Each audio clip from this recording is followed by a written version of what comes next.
Présentation des fonctionnalités d'ExeLearning. Dans cette zone-là, c'est votre plan de séquence. Ici, le type d'activité proposé et ici, le résultat de votre travail.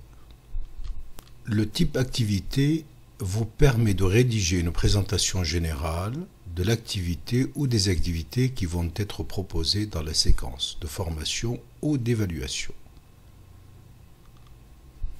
L'activité lecture vous permet de mettre à disposition des documents à lire ou encore de préciser un travail à faire.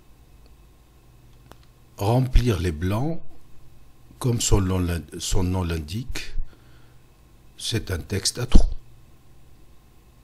Article wiki vous permet d'insérer un article à partir de mots-clés provenant d'un site wiki comme Wikipédia.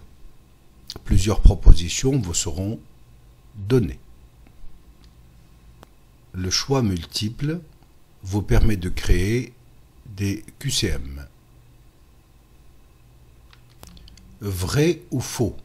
Cette fonction vous permet de générer des affirmations sur lesquelles on peut choisir si elles le sont vraies ou fausses.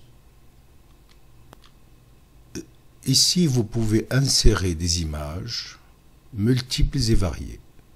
Donc, c'est une galerie d'images qui pourra ensuite servir comme support de cours. La loupe, en étant intégrée sur une image, vous permet de montrer des détails sur une photo ou une carte géographique, par exemple, d'une façon assez pratique.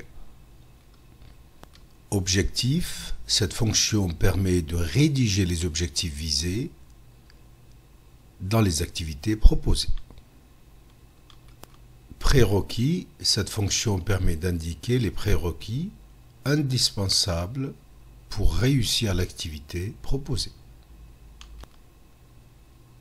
Cette fonction vous permet de mettre en ligne sur des plateformes e-learning avec un protocole donné qui vous permet donc de consulter et d'enregistrer éventuellement les résultats atteints par un élève sur un QCM.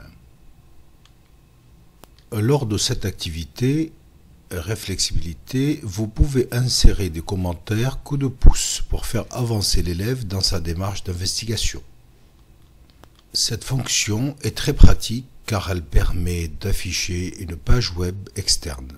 Vous pouvez choisir n'importe quel site web avec une page donnée pour l'afficher ici. Sélection multiple permet donc de faire des questions auxquelles il faudra choisir plusieurs réponses pour y répondre. Texte libre, c'est ce qui est le plus utilisé. C'est tout simplement une page de traitement de texte. Vous êtes libre de mettre ce que vous souhaitez sans que vous ayez d'autres fonctions que le simple texte, image, vidéo dedans.